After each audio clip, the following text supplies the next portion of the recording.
ಯಾರ ಮುಂದೆ ನಿಂತು ಏನು ಮಾತಾಡ್ತಿದ್ಯಾ ಅಂತ ಅರಿವಿದೆಯಾ ನಿಮಗೆ?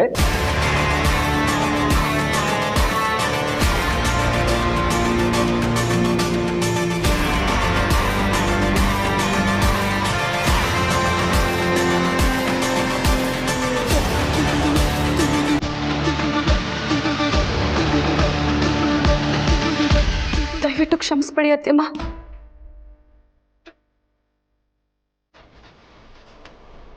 ನಾನು ಬೇಕು ಅಂತ ಹಾಗೆಲ್ಲ ಮಾತಾಡ್ಲಿಲ್ಲ.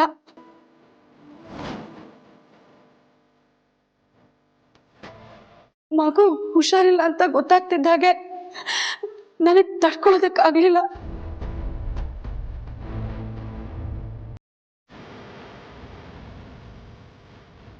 ಮಗು ಬೆಚ್ಚಗಿದ್ರೆ ಈ ಶೀತ ನೆಗಡಿಗೆಲ್ಲ ಅವಕಾಶ ಇರಲ್ಲ ಅಲ್ವಾ? ಅದಕ್ಕೆ ಹೇಳ್ದೆ ಅಷ್ಟೆ.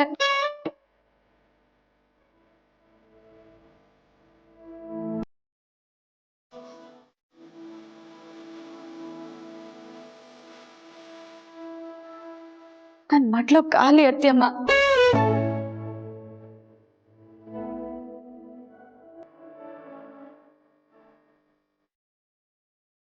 ಜನನಿ ಮಗುನಾದ್ರೂ ಈ ಅರ್ಸನ್ ಕೋಟೆಯಲ್ಲಿ ನಗ್ನಗ್ತಾ ಆರೋಗ್ಯವಾಗಿರ್ಲಿ ಅನ್ನೋದಷ್ಟೇ ನನ್ನ ಆಸೆ.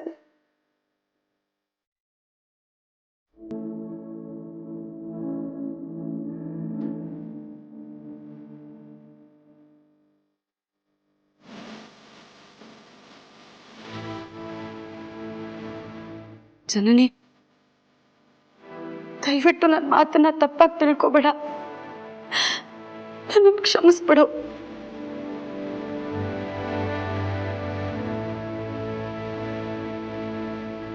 ರತ್ನವೇಣಿಯವ್ರೆ, ನೀವು ಅಷ್ಟೆ. ಇದೊಂದ್ಸಲ ನಾನು ನಿಮ್ಮ ಮಗಳು ಅನ್ಕೊಂಡು ನನ್ನ ಕ್ಷಮಿಸ್ಬಿಡಿ.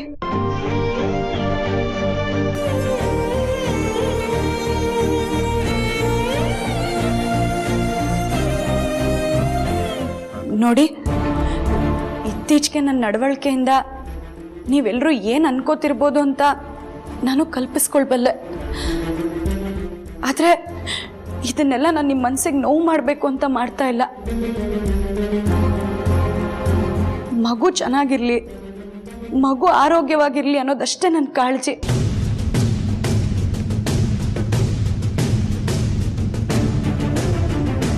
ನೀವೆಲ್ಲರೂ ನನ್ನವರೇ ತಾನೆ. ನೀವುಗಳೇ ಯಾರು ನನ್ನನ್ನು ಅರ್ಥ ಮಾಡ್ಕೊಳ್ದಿದ್ರೆ ಹೇಗೆ?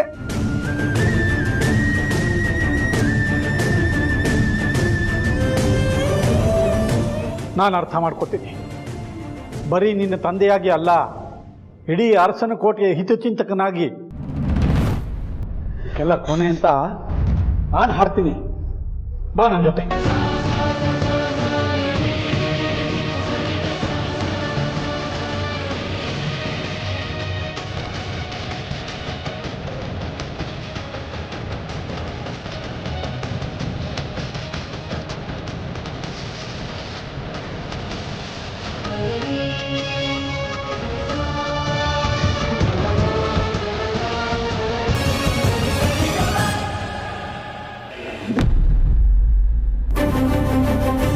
ಪುಟಾಣಿ, ಕೊಂದಮ್ಮ, ಇಲ್ಲೋಡು. ನಾನು ಯಾರು ಹೇಳು? ಅಮ್ಮ. ನಿನ್ನಮ್ಮ ನಾನು.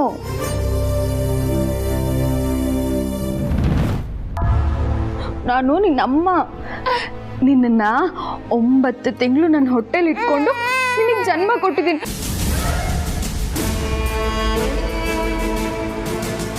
ಯಾಕೆ ಅಳ್ತಿದ್ಯಾ? ನನ್ನ ನೋಡಿದ್ರೆ ಯಾಕೆ ಅಳ್ತೀಯ ನೀನು? ನೋಡು ಪುಟಾಣಿ, ಒಂದೇ ಒಂದ್ಸಲ ನನ್ನ ಅಮ್ಮ ಅಂತ ಕರಿಯೇ. ಅಮ್ಮ ಅನ್ನು.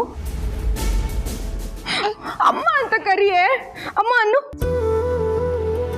ಅಮ್ಮ ಅಮ್ಮ ಅಂತ ಕರಿ. ಇಲ್ಲಿ ನೋಡು, ಏನಕ್ಕೆ ಅಳ್ತಿದ್ಯಾ? ಅಮ್ಮ ಅಂತ ಕರಿ. ನೋಡು, ಇಲ್ಲಿ ನೋಡು, ನನ್ನನ್ನು ನೋಡು, ಇಲ್ಲಿ ನೋಡು, ಇಲ್ಲಿ. ಅಮ್ಮ. ಜನನಿ ಬಿಹೇವಿಯರ್ ನೋಡಿದ್ರೆ ಯಾಕೋ ಅವಳು ಸಂತೋಷವಾಗಿಲ್ಲ, ಸಹಜವಾಗಿಲ್ಲ ಅನ್ನಿಸ್ತಿದೆಯಲ್ಲ. ಹೆರಿಗೆ ನಂತರ ಹೆಣ್ಮಕ್ಳಲ್ಲಿ ಹಲವಾರು ಮಾನಸಿಕ ದೈಹಿಕ ಬದಲಾವಣೆ ಆಗುತ್ತೆ. ಅದೇ ಥರ ಏನಾದರೂ ಆಗಿರ್ಬೋದಾ? ಇಮಿಡಿಯೇಟ್ ಆಗಿ ನಮ್ಮ ಗೈನಕಾಲಜಿಸ್ಟನ್ನ ಕರೆಸೋದು ಒಳ್ಳೆಯದು.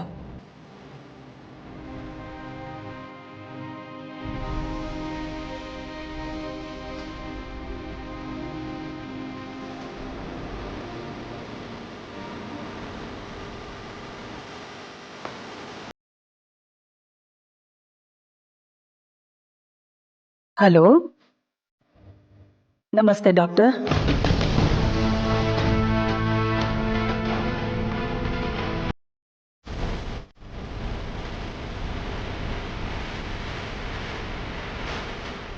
ಅದಕ್ಕೆ ದಯವಿಟ್ಟು ಒಂದ್ಸಲ ಮನೆಗೆ ಬಂದು ಹೋಗ್ಬೋದಾ? ಕಾಯ್ತಾ ಇರ್ತೀನಿ. ಸರಿ.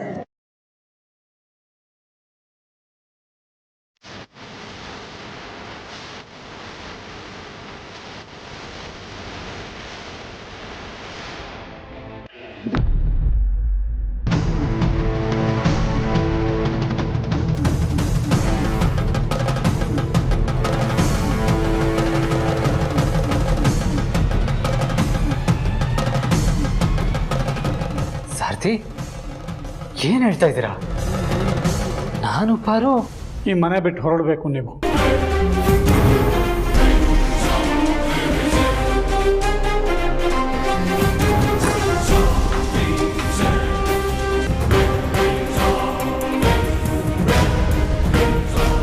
ದಯವಿಟ್ಟು ಇಬ್ಬರು ಇಲ್ಲಿಂದ ಆದಷ್ಟು ಬೇಗ ಹೊರಟುಬಿಡಿ.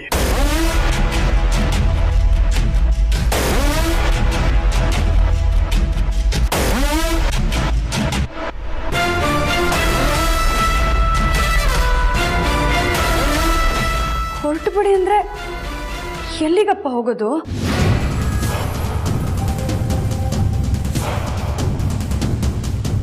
ಅದು ಇದ್ದಕ್ಕಿದ್ದಾಗೆ.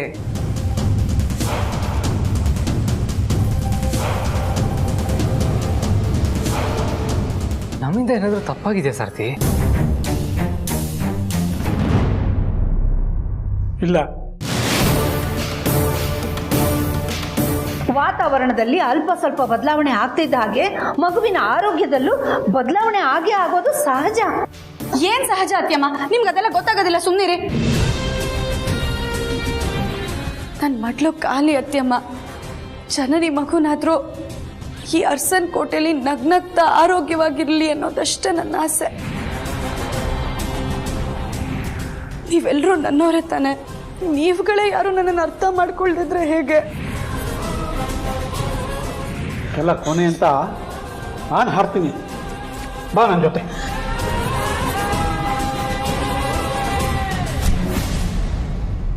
ಇಲ್ಲ, ಯಾರಾದರೂ ಏನಾದರೂ ಅಂದ್ರ ಸಾರಥಿ? ಅರಸನಕೋಟೆ ಮಗನ ಮನೇಲಿ ಇಟ್ಕೊಂಡಿದ್ಯಾ ಹಾಗೆ ಹೀಗೆ ಅಂತ ನಿಮ್ಮ ಮನಸ್ಸಿಗೆ ನೋವಾಗೋ ಥರ ಮಾತಾಡಿದ್ರಾ? ಇಲ್ಲ ದೊಡ್ಡ ನೋಡ್ರಿ. ಮತ್ತ್ಯಾಕೆ ನಮ್ಮನ್ನ ನಿಮ್ಮ ಆಶ್ರಯದಿಂದ ದೂರ ಹೋಗಿ ಅಂತ ಹೇಳ್ತಾ ಇದ್ದೀರಾ?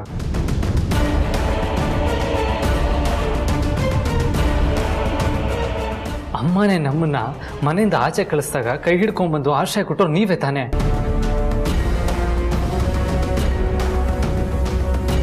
ಅದು ಏನೇ ಸಮಸ್ಯೆ ಇದ್ರು ಅರಸನಕೋಟೆ ಒಳಗೆ ಇದ್ಕೊಂಡೇ ಬಗೆಹರಿಸೋಣ ಅಂತ ಹೇಳಿದವರು ನೀವೇ ತಾನೇ?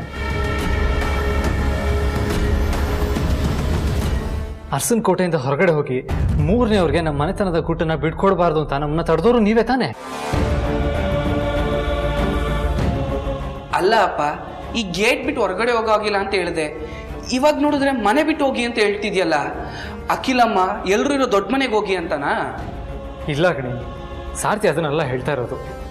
ನಾವು ಇವಾಗಿರೋ ಪರಿಸ್ಥಿತಿಲಿ ನಾನು ಪಾರು ಮತ್ತೆ ಅರಸನಕೋಟೆ ಮನೆಗೆ ಹೋಗೋಕ್ಕಾಗಲ್ಲ ಅನ್ನೋದು ಸಾರಥಿಗೂ ಚೆನ್ನಾಗಿ ಗೊತ್ತು. ಆದರೂ ಮನೆ ಬಿಟ್ಟು ಆಚೆ ಹೋಗಿ ಅಂತ ಇದ್ದೀರಾ ಅಂದರೆ ಅರಸನಕೋಟೆಯಿಂದನೇ ದೂರ ಹೋಗಿ ಅಂತ ಹೇಳ್ತಾ ಇದ್ದೀರಾ ಸಾರಥಿ? ಈ ಮನೆ ಅಖಿಲಮ್ದವ್ರು ಕೊಟ್ಟಿರೋದು.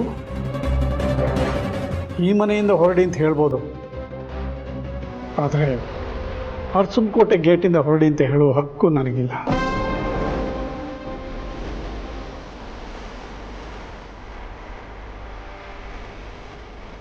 ಹಾಗಾದರೆ ನಾವು ಅರಸನಕೋಟೆಯಿಂದ ಹೊರಗಡೆ ಹೋಗ್ತೀವಿ ಅಂತ ಅಂದರೆ ನೀವು ಈ ಸರಿ ನಮ್ಮ ತಡೆಯಲ್ಲ ಅಲ್ವಾ?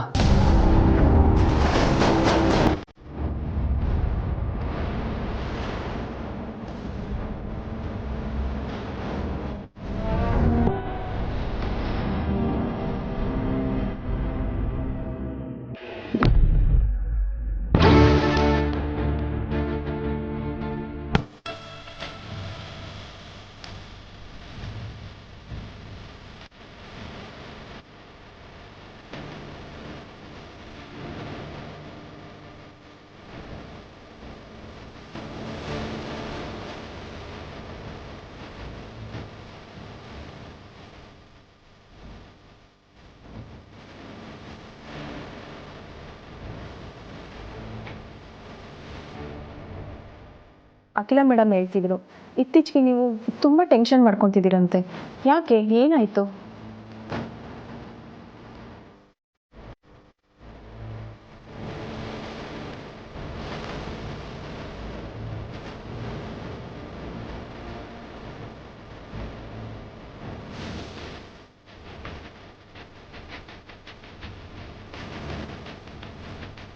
ನಿಮ್ಮ ಮಗು ಎಲ್ಲೂ ಹೋಗಲ್ಲ, ನಿಮ್ಮ ಹತ್ರನೇ ಇರುತ್ತೆ.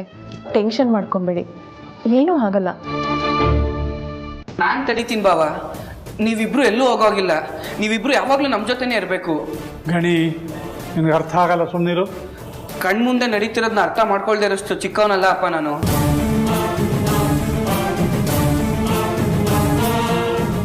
ಇವಾಗ ಸಡನ್ ಆಗಿ ಹೋಗು ಅಂದ್ರೆ ಅವ್ರು ಎಲ್ಲಿಗೆ ಹೋಗ್ಬೇಕು? ಬೇರೆ ಕಡೆ ಬಾಡಿಗೆ ಮನೆ ಹುಡ್ಕೋಣ.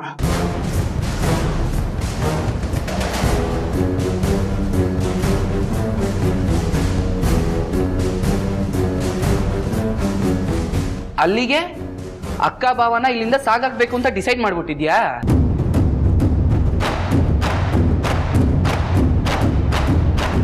ನೀನ್ ಇಷ್ಟು ಕೆಟ್ಟವನು ಅಂತ ನಂಗೆ ಗೊತ್ತಿರ್ಲಿಲ್ಲ ಅಪ್ಪ.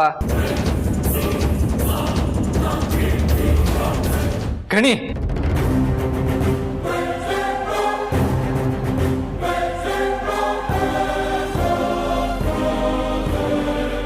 ಸಾರ್ಥಿ ಹತ್ರ ಸಾರಿ ಕೇಳು. ಅಲ್ಲ ಬಾಬಾ, ಸಾರಿ ಕೇಳು ಒಂದೇ. ತಪ್ಪಾಯ್ತು.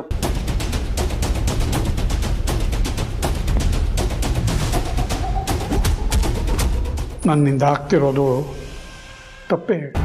ಎಲ್ರಿಗೂ ನೋವು ಕೊಡೋ ತಪ್ಪನ್ನ ಯಾಕೆ ಮಾಡಕ್ ಹೊರಟಿದ್ಯಾಪ್ಪ?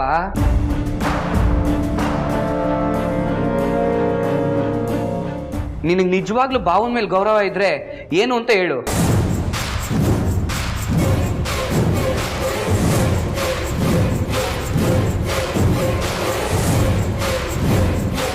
ದೊಡ್ಡ ಯಜಮಾನ್ರ ಮೇಲಿನ ಗೌರವನ ನನ್ನ ಮಗ ಪ್ರಶ್ನೆ ಮಾಡ್ತಿದ್ದಾನೆ ಅಂದರೆ ನಾನೀಗ ನಿಜ ಹೇಳಲೇಬೇಕು. ದೊಡ್ಡ ಯಜಮಾನ್ರೆ, ಅದೇನಾಯ್ತು ಅಂದರೆ ನಮ್ಮ ಪಾರ್ವತಿ. ಕಾರಣ ಬೇಕಾಗಿಲ್ಲ ಸಾರ್ಥಿ.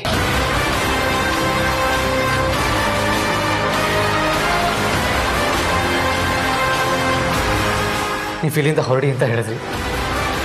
ಪಾರುನ ಕರ್ಕೊಂಡು ನಾನು ಈ ಮನೆಯಿಂದ ಹೊರಡಬೇಕು ಅಷ್ಟೇ ತಾನೇ? ಹೋಗ್ತೀವಿ. ಇವತ್ತಿಂದನೇ ಬಾಡಿಗೆ ಮನೆ ಹುಡ್ಕಕ್ಕೆ ಶುರು ಮಾಡ್ತೀನಿ. ಅಲ್ಲಿವರೆಗೂ ನಾವು ಈ ಮನೇಲಿರೋದಕ್ಕೆ ನಮ್ಗೆ ಅವಕಾಶ ಇದೆ ಅಲ್ವಾ?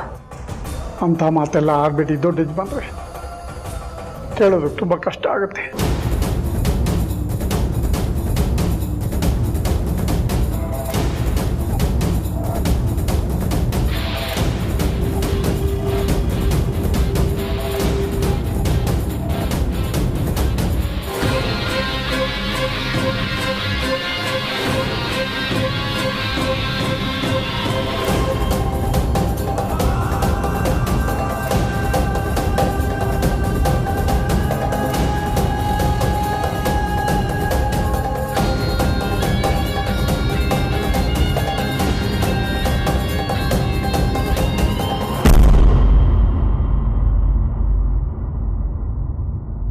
ಇದೇನಿದು ಹೀಗಾಗೋಯ್ತು? ನಾನು ಇಲ್ಲಿಂದ ಹೊರಟು ಹೋದ್ರೆ ನನ್ನ ಮಗುಗೆ ಹಾಲು ಕುಡಿಸೋರು ಯಾರು? ಪ್ರತಿ ದಿನ ಮಗು ಮುಖನೂ ನೋಡೋಕ್ಕಾಗದೆ ಇರೋ ಥರ ದೂರ ಕಳಿಸ್ತಿದಾರಲ್ಲ ಅಪ್ಪ. ಆದರೆ ಇದರಲ್ಲಿ ಅಪ್ಪನ ತಪ್ಪು ಇಲ್ಲ. ಅವ್ರ ದೃಷ್ಟಿಲಿ ಇದು ಜನನಿ ಮಗು. ಆದರೆ ಅದು ನನ್ನ ಕರಳು ಬಳ್ಳಿ, ನನ್ನ ಮಗು. ನನ್ನ ಮಗುವಿಂದ ನಾನು ಎಲ್ಲೂ ದೂರ ಹೋಗಲ್ಲ. ಹೋಗಿ ಕೂಡ್ದು ಹೇಗಾದರೂ ಮಾಡಿ ತಡಿಬೇಕು. ಯಜಮಾನ್ರ ಹತ್ರ ಮಾತಾಡಬೇಕು. ಆದರೆ ಚಿಕ್ಕತ್ತೆ ಕೂಡ ಅಲ್ಲಿಗೆ ಕರ್ಸ್ಕೊಳ್ಳೋಕೆ ಏನಾದರೂ ಪ್ರಯತ್ನ ಮಾಡ್ತೀನಿ ಅಂದಿದ್ರಲ್ಲ, ಅದು ಸಾಧ್ಯ ಆಗಲಿಲ್ವಾ?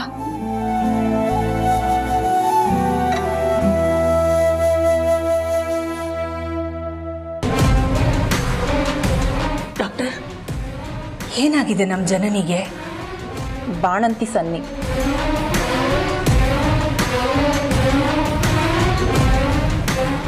ಬಾಣಂತಿ ಸನ್ನಿನಾ? ಹೌದು, ಜನನಿಯವ್ರಿಗೆ ಪೋಸ್ಟ್ಪಾರ್ಟಮ್ ಡಿಪ್ರೆಷನ್ ಆಗಿರೋದು. ಇದು ಹೆರಿಗೆ ಆದ ನಂತರ ಎಷ್ಟು ದಿವಸದಲ್ಲಾದರೂ ಬರ್ಬೋದು. ಯಾವಾಗ ಹೋಗುತ್ತೆ ಅಂತ ಹೇಳೋದಕ್ಕಾಗೋದಿಲ್ಲ.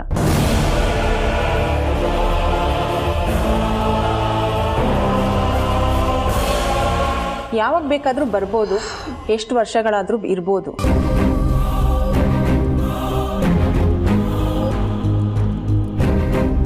ಯಾವಾಗಲೂ ಬೈದಲೇ ಇರ್ತಾರೆ. ಜನನಿಯವ್ರ ಭಯಕ್ಕೆ ಕಾರಣ ಕೊಡದೆ ಯಾವಾಗಲೂ ನೀವು ಅವ್ರು ಸಪೋರ್ಟ್ ಆಗಿರ್ತೀವಿ ಅಂತ ಅವ್ರಿಗೆ ಅರ್ಥ ಮಾಡಿಸ್ಬೇಕು.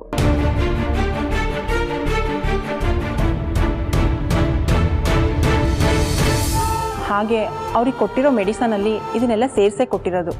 ಈ ಮೆಡಿಸನ್ಸ್ನ ಅವ್ರಿಗೆ ಸರಿಯಾಗಿ ಸಮಯಕ್ಕೆ ಕೊಡ್ತಾ ಬನ್ನಿ.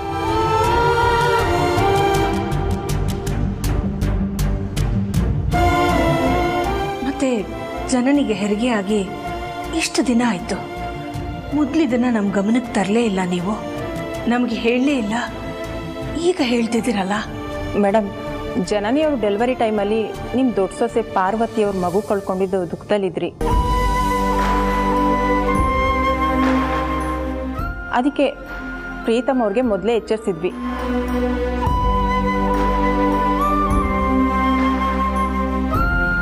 ನಿಮ್ಮ ವೈಫು ಮೆಂಟಲಿ ವೀಕ್ ಆಗಿದ್ದಾರೆ, ಅವ್ರಿಗೆ ಯಾವುದೇ ರೀತಿ ಬೇಜಾರಾಗೋ ವಿಷಯಗಳನ್ನ ಹೇಳಬಾರ್ದು ಅಂತ.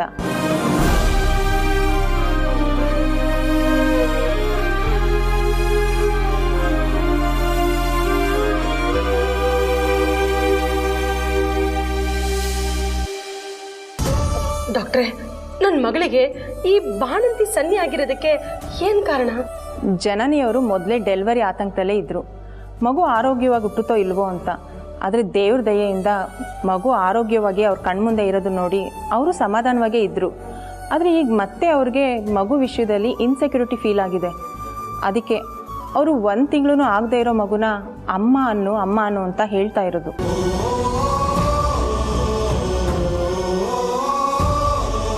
ಡಾಕ್ಟರ್, ನಿನ್ನೆ ರಾತ್ರಿ ಜನನಿ ಮಗು ವಿಷಯದಲ್ಲಿ ಸ್ವಲ್ಪ ಅತಿಯಾಗಿ ಆಡ್ತಾ ಇದ್ಲು, ಅದು ಕೂಡ ಬಾಣಂತಿ ಸನ್ನಿನ.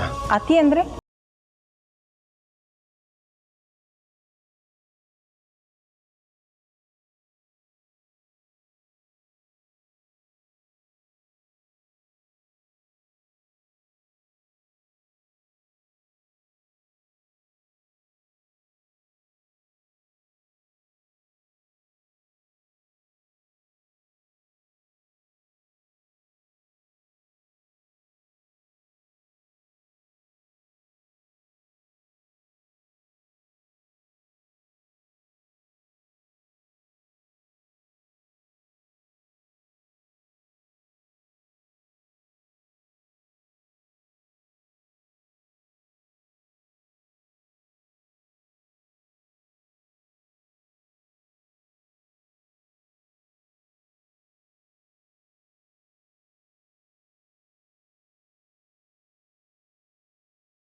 ಅದಕ್ಕೆ ಭಯನೇ ಕಾರಣ ಅಂತ ಡಾಕ್ಟರ್ ಹೇಳ್ತಿದ್ದಾರೆ.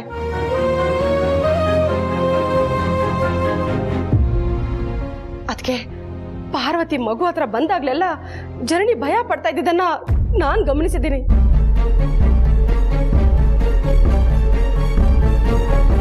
ಆಗ್ಲೇ ನಾನು ಜನನಿನ ಮಗುನ ಬಾಣಂತನಕ್ಕೆ ನಮ್ಮೂರು ಕರ್ಕೊಂಡು ಹೋಗ್ಬಿಡ್ಬೇಕಾಗಿತ್ತೇನೋ ಅಂತ ಅನಿಸ್ತಾ ಇದೆ. ಆದ್ರೆ ಅರಸನ್ ಕೋಟೆಯಲ್ಲಿ ಎಲ್ಲಿ ಖಾಲಿತನ ಕಾಡ್ಬಿಡುತ್ತ ಅಂತ ನಾನೇ ಉಳ್ಕೊಂಡ್ಬಿಟ್ಟೆ. ಅದೇ ತಪ್ಪಾಗೋಯ್ತು. ನೋಡಿ, ಜನನಿಗೆ ಬಾಣಂತಿ ಸನ್ನಿ ಹೆರಿಗೆಗೂ ಮುಂಚೆ ಬೈಕ್ ಶುರುವಾಗಿರೋದು. ನೀವು ಅವಳನ್ನ ಊರು ಕರ್ಕೊಂಡು ಹೋಗಿದ್ರು, ಏನು ಸರಿ ಹೋಗ್ತಿರ್ಲಿಲ್ಲ. ಪ್ರೀತು, ರತ್ನವೇಣಿ ಒಬ್ಬ ತಾಯಿಯಾಗಿ ಅವ್ರ ಕನ್ಸರ್ನನ್ನು ಶೇರ್ ಮಾಡ್ಕೋತಿದ್ದಾರೆ ಅಷ್ಟೇ. ರತ್ನವೇಣಿ, ಇಲ್ಲದೆ ಇರೋ ಕಲ್ಪನೆಗಳನ್ನೆಲ್ಲ ಮಾಡ್ಕೊಳ್ಳೋದು ಬೇಡ. ಈಗ ನಮ್ಮ ಜನನಿಗೆ ತುಂಬ ಅಗತ್ಯವಾಗಿ ಬೇಕಾಗಿರೋದು ಚಿಕಿತ್ಸೆ. ಅದನ್ನು ಸರಿಯಾಗಿ ಕೊಡಿಸೋಣ. ಆದಷ್ಟು ಅವಳ ಮನಸ್ಸಿಗೆ ನೋವಾಗದೇ ಇರೋ ಥರ ಎಲ್ಲರೂ ನಡ್ಕೊಳ್ಳೋಣ.